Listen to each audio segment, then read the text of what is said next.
Hi guys, I hope you all are doing well. तो हमारा जो आज का टॉपिक है वो हिल्बर्ट बेसिस थ्योरम है, जो कि एडवांस्ड अलजेब्रा का ही पार्ट है। हम लोगों ने ये सब्जेक्ट 7 to 8 मंथ्स पहले स्टार्ट किया था और इसको बीच में ही मुझे लीव करना पड़ा due to some personal reasons. तो आज हम लोग वहीं से स्टार्ट करेंगे जहाँ पे हम लोगों ने इसको लीव किया था। तो सब कुछ कॉन्टिन्यूशन में चल रहा है टिल नाउ। कुछ भी अगर प्रॉब्लम आई हो आप लोगों को, या आप लोगों को कोई डाउट्स हो या कुछ भी, तो आप प्लीज़ एक कमेंट सेक्शन में या फिर टेलीग्राम ग्रुप में पोस्ट कर सकते हैं। टेलीग्राम ग्रुप का जो लिंक है वो डिस्क्रिप्शन बॉक्स में अवेलेबल है। आई नो मैं टेलीग्राम ग्रुप पर भी इतनी ज़्यादा एक्टिव नहीं थी इन मंथ्स में, बट फ्रॉम नाउ ऑनवर्ड्स मैं प्रॉपरली एक्टिव रहूँगी। आप लोगों को जो भी डाउट्स या प्रॉब्लम्स कुछ भी आए, एनी सजेशन, सब कुछ वेलकम है। आप जब मर्जी मुझसे वहाँ पे पिंग करके पूछ सकते हो। ओके तो हम लोग आज हिल्बर्ट बेसिस थ्योरम स्टार्ट करने वाले हैं। हम लोगों ने हमारे लास्ट लेक्चर में कुछ डेफिनेशंस डिस्कस की थी, जो कि नोथेरियन मॉड्यूल, नोथेरियन रिंग, इस टॉपिक के रिगार्डिंग था। ये डेफिनेशंस हमें हिल्बर्ट बेसिस थ्योरम में भी काम आएंगी, बिकॉज हर पॉइंट पे हमें इन्हीं को यूज़ करना है। तो अगर आप लोगों ने मेरा लास्ट लेक्चर नहीं देखा और आप हिल्बर्ट बेसिस थ्योरम को स्टडी करना चाहते हो, तो मैं आप लोग को रेफ़र करूँगी कि हिल्बर्ट बेसिस थ्योरम को डायरेक्टली देखने से पहले आप एक बार मेरा पिछला लेक्चर जो है कि आप लोग मेरा जो लास्ट लेक्चर था जिसमें मैंने ये डेफिनेशंस डिस्कस की है ना, आप वो एक लेक्चर देख लें। आपको जो लिंक है उस लेक्चर का मैं डिस्क्रिप्शन बॉक्स में प्रोवाइड कर दूँगी। तो आप अगर उस लेक्चर को देख के हिल्बर्ट बेसिस थ्योरम देखने आओगे तो आई थिंक आप लोग को ज़्यादा क्लियर होगा। ठीक है, उस लेक्चर में मैंने काफ़ी डिटेल में मतलब इन डेफिनेशंस को डिस्कस किया हुआ है। आज फिर हम लोग एक बार उन डेफिनेशंस को देख लेते हैं। एक बार मैं ब्रीफ में एक बार फिर से एक्सप्लेन कर देती हूँ। ठीक है, तो वो जैसे मेरी पहली डेफिनेशन थी असेंडिंग चेन और डिसेंडिंग चेन की, तो हम लोग देखते हैं कि असेंडिंग चेन क्या है। Let M be a R module and M I be the family of submodules of M.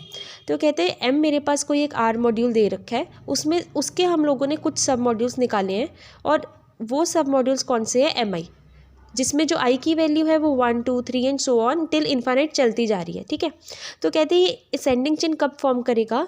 जब मेरे पास, अगर मैं आई की वैल्यू को सब्सटीट्यूट करती जाऊँ 1 2 3 एंड सो ऑन, तो जो मेरा M1 है वो M2 में कंटेंट हो और मेरा M2 M3 में कंटेंट हो एंड सो ऑन। यानी कि M1 मेरा सबसे छोटा सब मॉड्यूल है, वो किस में कंटेंट है? M2 में, यानी कि M2 M1 से बड़ा है। फिर M3 है जो मेरा, वो M2 से बड़ा होगा।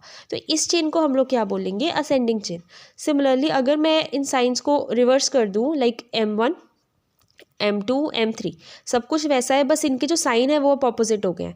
कैसे? कि अब जो मेरा M1 है, ठीक है, वो किसको कंटेन कर रहा है? M2 को कंटेन कर रहा है। फिर मेरा M2 किसको कंटेन कर रहा है? M3 को कंटेन कर रहा है। तो ये क्या हो गया? अब ये मेरी क्या बन गई? डिसेंडिंग चेन बन गई। यानी कि असेंडिंग चेन की ऑपोजिट मेरी क्या हो गई? डिसेंडिंग चेन हो गई। ठीक है, अब नेक्स्ट डेफिनेशन हमारे पास है नोथेरियन मॉड्यूल की। नोथेरियन मॉड्यूल में क्या होता है, मैं आपको एग्जांपल के थ्रू उसको एक्सप्लेन करती हूँ। अब जैसे सपोज करो मेरे पास में हम लोग काउंटिंग लिख रहे हैं फ्रॉम 1 2 3 अप टू 100। ये मेरे पास फाइनाइट नंबर ऑफ अकरेंसेस है। कैसे? क्योंकि हम लोग 1 से लेकर 100 तक जो भी नंबर्स लिखे हैं उनको काउंट कर पा रहे हैं।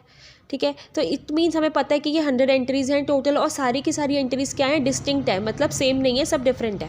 लेकिन 100 एंट्रीज़ तक तो सब डिफरेंट है। 100 के बाद जैसे 101 102 103 एंड सो ऑन, सारी एंट्रीज क्या आने लगी? सेम आने लगी। यानी कि 100 100 एंड 100, हर पोजीशन पर 100 ही आने वाला है। मतलब 100 के बाद चेंजेस हैं जो वो टर्मिनेट हो चुके हैं। अब जो वैल्यूज़ आएंगी वो क्या है? रिपीटिंग वैल्यूज़ हैं। ठीक है, तो इसको हम लोग क्या बोलते हैं? Noetherian module. इसको अगर हमें जनरली रिप्रेजेंट करना है ना, तो हम लोग इसको इस फॉर्मूला के साथ रिप्रेजेंट करेंगे। कैसे? जहाँ पे हम k की जो वैल्यू है वो, मतलब जहाँ पे हमारी वैल्यू रिपीट हो रही है वहाँ से स्टार्ट कर रहा हूँ। अब मेरी वैल्यू 100 के बाद रिपीट हो रही है, तो अगर मैं k की वैल्यू को 100 सब्सटीट्यूट करूँ तो यहाँ पे क्या आ जाएगा? M100 is equals to M101। यानी कि m किसके इक्वल आ गया? मेरा 101 के इक्वल आ गया। सिमिलरली M101 किसके इक्वल आ जाएगा? M102 के इक्वल आ जाएगा एंड सो ऑन। ऐसे ये चेन चलती जाएगी, तो वो कुछ इस तरीके से बन जाएगी जनरली। ठीक है, तो ये क्या होता है मेरा Noetherian module, every ascending chain of सब मॉड्यूल्स एम, ये मेरे सब मॉड्यूल्स हैं, इनकी एक असेंडिंग चेन बन गई हमारे पास, become stationary after a finite number of steps. कहते हैं कि अगर मेरे पास कोई सब मॉड्यूल्स की एक असेंडिंग चेन गिवन है, कुछ फाइनाइट नंबर ऑफ अकरेंसेस के बाद जो मेरी चेन है वो स्टेशनरी हो जाएगी, यानी कि उसमें कोई भी चेंज पॉसिबल नहीं होगा, वो सेम वैल्यूज़ को ही रिपीट करेगा। ठीक है, तो इसे हम लोग बोलते हैं नोथेरियन मॉड्यूल। तो अब जो नेक्स्ट डेफिनेशन है मेरे पास वो है आइडल की। आइडल क्या होता है मेरे पास? A non void. Non void का मतलब क्या होता है? नॉन एम्प्टी, मतलब एम्प्टी नहीं होना चाहिए, उसमें कोई ना कोई एलिमेंट ज़रूर प्रेजेंट है। A non void subset I of a ring R is called an ideal और two sided ideal of R if it is both a left as well as a right ideal. तो कहते हैं कि अगर मेरे पास कोई ring are given है, उसका कोई एक सबसेट मैंने ले लिया आई, ये जो सबसेट है वो नॉन वॉइड है, यानी कि नॉन एम्प्टी है, इसमें कोई ना कोई एलिमेंट ज़रूर प्रेजेंट है। इस आई को हम लोग आइडल या फिर टू साइडेड आइडल आर का तब बोलेंगे अगर वो लेफ्ट और राइट आइडल दोनों होगा। अब आइडल के लिए जो कंडीशंस हमारे पास है ना, वो ये दोनों है। अगर ये दोनों कंडीशन सेटिस्फाई हो रही है ना, तो जो मेरा आई है वो एक आइडल कहलाएगा। तो जो पहली कंडीशन है वो क्या है कि हमने इसी सबसेट आई के दो एलिमेंट्स ले लिए, एक और बी। ठीक है, इन दोनों की अगर मैं सब्ट्रैक्शन करवाऊँ ना, तो वो भी आई में ही बिलोंग करनी चाहिए। तो ये मेरी पहली कंडीशन है। सेकंड कंडीशन क्या है कि मैंने जो मेरा सबसेट आई है उसका एक एलिमेंट ले लिया ए, जो रिंग आर गिवन है उसका एक एलिमेंट ले लिया स्मॉल आर। ठीक है, अगर मैं इन दोनों को आपस में प्रोडक्ट करवाऊँ, यानी कि इनका लेफ़्ट आइडल बनाऊँ और राइट आइडल बनाऊँ, तो दोनों की दोनों चीज़ें सबसेट आई के अंदर प्रेजेंट होनी चाहिए। अगर मेरी ये दो कंडीशन सेटिस्फाई हो जाए तो मेरा जो सबसेट आई है वो आइडल कहलाएगा। ठीक है, हम जो नेक्स्ट डेफिनेशन है हमारे पास वो है नोथेरियन रिंग की। अब नोथेरियन रिंग क्या है मेरे पास? A ring R is set to be a Noetherian ring if it satisfies an ascending chain. पहले तो क्या कंडीशन है कि अगर आर मेरे पास कोई रिंग गिवन है, वो एक असेंडिंग चेन फॉर्म करनी चाहिए। That is for all ascending chain of idols. कहते हैं कि रिंग आर है मेरे पास, उसको एक असेंडिंग चेन फॉर्म करना है, लेकिन ये जो असेंडिंग चेन है वो किस चीज़ की बनी होनी चाहिए? आइडल्स की बनी होनी चाहिए। हम लोगों ने अभी तक जो मतलब असेंडिंग चेन डिस्कस की थी वो किसकी बनी हुई थी? सब मॉड्यूल्स की बनी हुई थी। अब जो असेंडिंग चेन हमें नोथेरियन रिंग के लिए चाहिए वो कौन सी है? आइडल्स की बनी हुई है। ठीक है, यानी कि I1 है जो वो कंटेन होना चाहिए I2 में, I2 कंटेन होना चाहिए I3 में, एंड सो ऑन। ठीक है, and we know that R is noetherian if and only if every ideal I is finitely generated.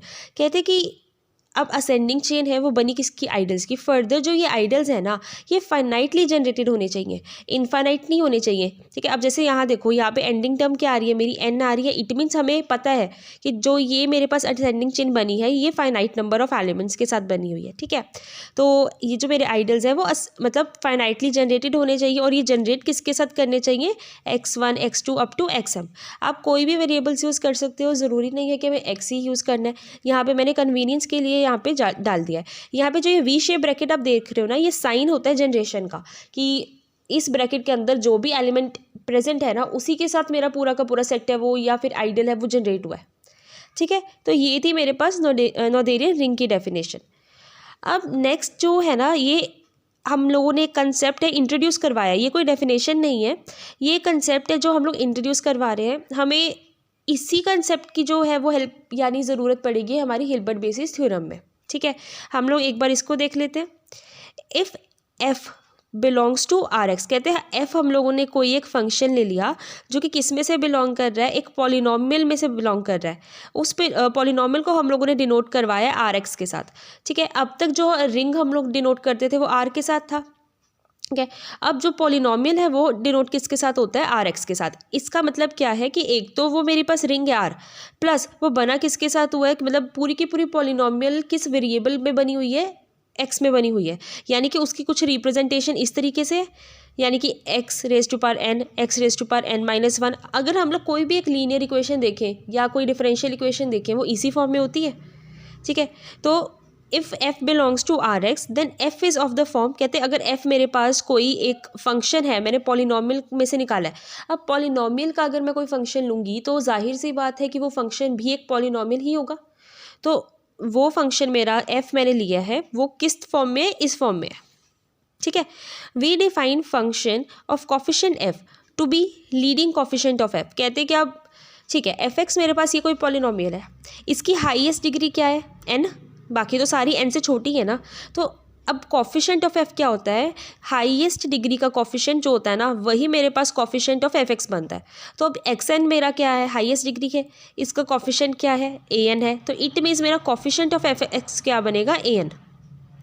ठीक है, यानी कि we define function of coefficient of f to be leading coefficient, और इसी A N को हम लोग क्या बोलेंगे, लीडिंग कॉफिशेंट बोलेंगे, किसका, एफ का। That is f has degree n, हाँ एफ की जो डिग्री है वो एन है, as above, and coefficient of f is equals to a n. हाँ, और कॉफिशेंट ऑफ एफ क्या है मेरे पास, ए एन आया है, for m greater than equals to 0 and for an ideal I we define. कहते हैं अब अगर मेरे पास कोई एम है जिसकी वैल्यू ग्रेटर देन 0 है और एक आइडियल आई गिवन है, तो हम लोग क्या करेंगे, इस डेफिनेशन को इंट्रोड्यूस करवाएंगे जिसका नेम हम लोगों ने क्या दे रखा है, जे एम।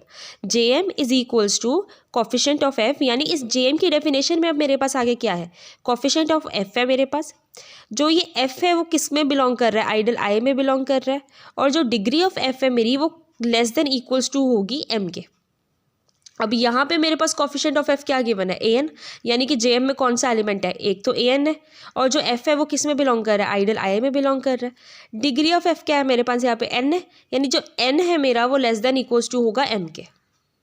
ठीक है, तो अब ये जो कंसेप्ट हम लोगों ने यहाँ पे इंट्रोड्यूस करवाया है ना, आप लोग को इसको अपने दिमाग में रखना है, क्योंकि अब हिल्बर्ट बेसिस थ्योरम में हम लोग इसी को यूज़ करने वाले हैं हर जगह पे। ठीक है, तो ये मेरी अब हिल्बर्ट बेसिस थ्योरम है। सबसे